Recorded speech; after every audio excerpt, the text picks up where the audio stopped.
కృష్ణా జిల్లా మచిలీపట్నం మాజీ మంత్రి పేర్ని నాని కామెంట్స్.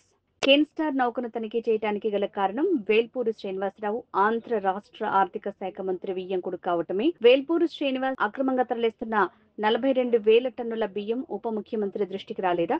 కస్టమ్స్ అధికారులు, పోర్ట్ అథారిటీ అధికారులు పక్కనే ఉన్నా నౌకలోకి వెళ్లడానికి పర్మిషన్ ఇవ్వట్లేదు అనటం హాస్యాస్పదమన్నారు. ఎవరు అమ్మాయి పేరు స్టెల్లా అనుకుంటా. ఈ స్టెల్లానే సీజ్ చేయమని అడుగుతున్నారు. ఈ స్టెల్లా పేరు కాకుండా ఇంకోటి కెన్ స్టార్ అని ఒకటి ఉంది సముద్రంలోనే. ఆ కెన్ స్టార్ దగ్గరికి మీరు ఎందుకు ప్రదక్షిణ చేయలేదు?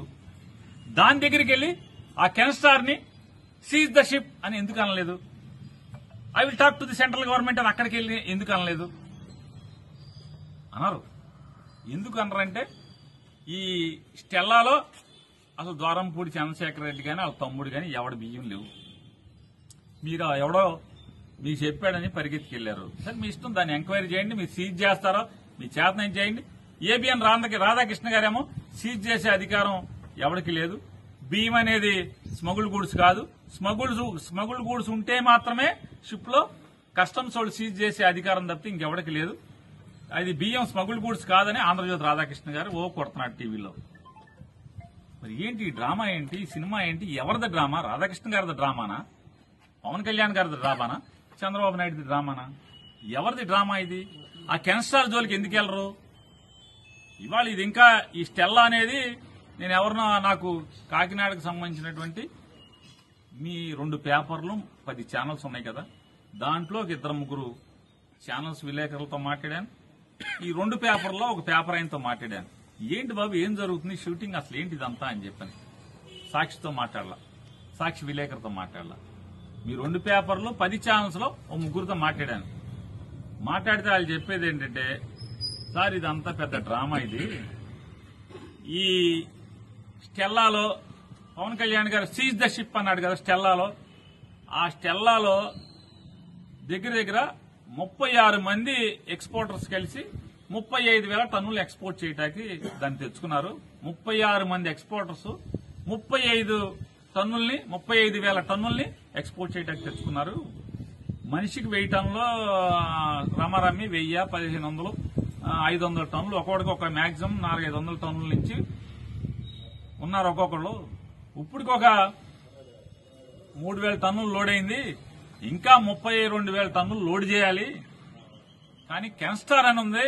అసలు సినిమా అక్కడ ఒకే వ్యక్తి, ఒకే ఎక్స్పోర్టర్ 42,000 టన్నులు బియ్యాన్ని ఎక్స్పోర్ట్ చేస్తున్నాడు. ఈ 2 అక్కడ లంగరేసి ఉన్నాయి, 2 లోడ్ అవుతున్నాయి. ఆ కెన్ స్టార్ కి మాత్రం వెళ్ళరు. ఈయన కెన్ స్టార్ కి ఎందుకు వెళ్ళరంటే ఆయన సీను అని చెప్పని సాక్షాత్తు ఆంధ్రప్రదేశ్ రాష్ట్ర ఆర్థిక శాఖ మంత్రి వియ్యంకుడు కోడలు తండ్రి వేల్పూరు సీను ఏదో అంతా నాకు వాళ్ళే చెప్పారు. ఆ పేర్లన్నీ కూడా తగిలింది నాకు. వేల్పూరు సీను ఈ రాష్ట్ర ఆర్థిక శాఖ మంత్రికి వియ్యంకుడు. అతను ఒక్కడే 42,000 టన్నులు ఒకే షిప్ మొత్తం ఇది 35,000, 36 మంది 35,000 టన్నులు 36 మంది లోడ్ చేసి బయటకు ఎక్స్పోర్ట్ చేస్తున్నారు. నైజీరియానే అక్కడికి వెళ్తుందంట ఆ వేల్పూర్ సీనుది. ఆ వేల్పూర్ సీను ఒక్కడే 42,000 టన్నులు ఎక్స్పోర్ట్ చేస్తున్నాడు. దాంట్లో ఉండవా? దాంట్లో లేవా అంటున్నా? దాంట్లో దొంగ బియ్యం లేవా? పీడీఎస్ బియ్యం లేవా? దాంట్లో చూశారా? చూడరా? వేల్పూర్ సీను అయితే మన కళ్ళకు గంతలు కట్టేసుకుంటారా? అంటే గుర్రానికి కళ్ళకు గంతలు కడతారు, రోడ్డు వెంబటి వెళ్ళాలి, అటు ఇటు చూడకూడదని. అట్టా చంద్రబాబు నాయుడు గారు ఏమన్నా గంతలు కట్టాడా?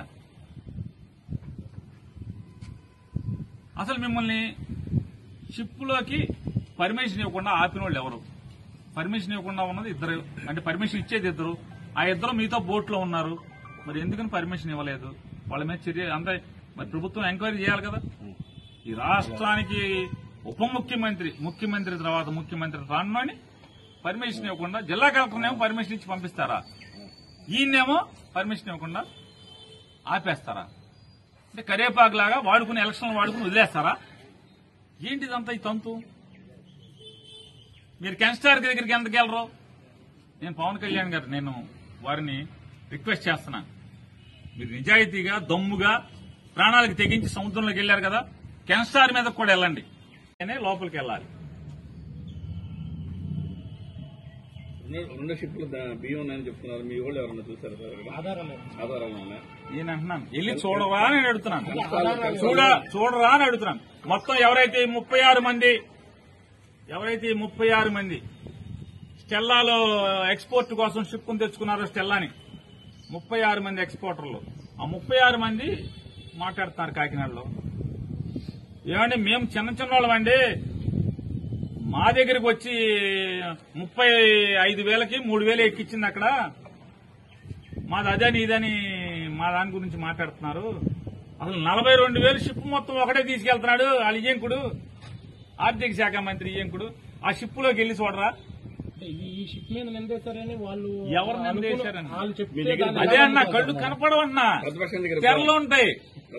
ప్రతిపక్షం ఏంటే ఇప్పుడు నాకు ఎవడో సమాచారం చెప్తే మీ 2 పేపర్లో ఒక పేపర్ విలేకరి, మీ 10 ఛానల్లో 2 విలేకరులు నాకు చెప్పారు. కాకినాడ అంతా ఇక అలా వాళ్ళందరూ 36 మంది ఎక్స్పోర్టర్స్ ఎవరైతే షిప్ తెచ్చుకున్నారో స్టెల్లా అని వాళ్ళు మాట్లాడుతున్నారండి. ఆ షిప్ ఎందుకు చెక్ చేయరు, దాంట్లో కూడా ఉన్నాయి కదా అని చెప్పి అన్నారు. అది కనపడదా వినపడదా అని అడుగుతున్నాను. నేను మాట్లాడేదే కంప్లైంట్ గా తీసుకోండి అంటున్నాను. అరే నానే నాకు చెప్పింది నేను విన్నాను. నువ్వు నీ నిజాయితీ నిరూపించుకో. మీ మాట వెళ్ళిందనుకోండి సార్, అక్కడ ఏమి లేకపోతే ఏమవుద్ది అలాగే ఏమీ లేకపోతే ఏమవుద్ది లేదనుకోండి సార్. అలాగే మరి ఎందుకు వెళ్ళారు? ఇప్పుడు ఎవరో మీరు ఎందుకు వెళ్ళారు? కలెక్టర్ ఎందుకు వెళ్ళారు? రమణ నువ్వు TV5 ఉద్యోగం చేసినంత మాత్రం ఊరికేదో మాట్లాడితే అట్టగా నువ్వు వచ్చావు, నన్ను అడిగావు, నేను చెప్తున్నా. అడిగే దాంట్లో ఏమన్నాను, స్టెల్లా అనే షిప్ దగ్గరికి ఏదో కంప్లైంట్ వచ్చి వెళ్ళారు కదా, అట్లాగే ఇది కూడా కంప్లైంట్ ఎందుకు వెళ్ళరని అడుగుతున్నా. వెళ్ళమనే చెప్తున్నా కదా. కాదు, ప్రభుత్వం ఒక వ్యవస్థ, ఎన్నో పోలీసు వ్యవస్థకి లేకపోతే నిఘా వ్యవస్థలకి ఎన్నో కంప్లైంట్లు వస్తాయి, వెళ్ళి చెక్ చేయరా అన్నా. అదే సార్, ఈ బేస్ చేసుకుని వెళ్ళొచ్చా సార్ అంటున్నాం. రేపొద్దున మళ్ళీ వాళ్ళు ఎవరో చెప్పారు నాదేనా అని అంటే ఎవరో విలేకరులు చెప్పారు. ఎందుకు వెళ్ళరు మీరు? అలాగే మీరు బందర్లో విలేకరులు, మీరు కలెక్టర్లకి పోలీసులకి ఫోన్ చేస్తే అక్కడ పేకాడు జరుగుతుంది, ఇక్కడ పేకాడు జరుగుతుంది, అక్కడ గంజాయి జరుగుతుంది అంటే పోలీసులు పరిగెత్తరా?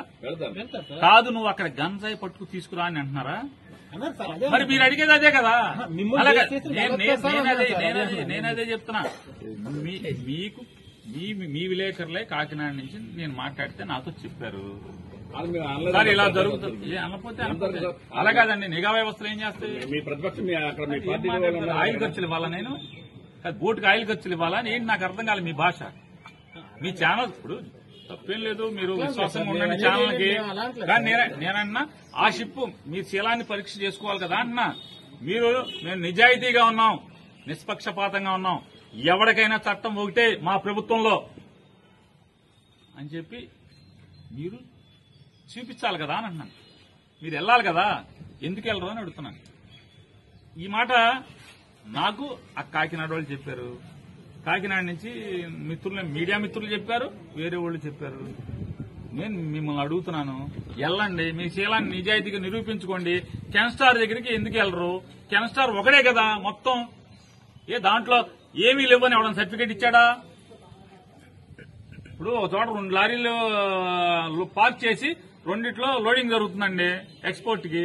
ఒక లారీ మీద ఎవడో చెప్పాడు, అక్కడికి వెళ్ళాక 2వ లారీని చూడరా ఏంటి? చూడరా అని అడుగుతున్నాను. చూడాలి కదా.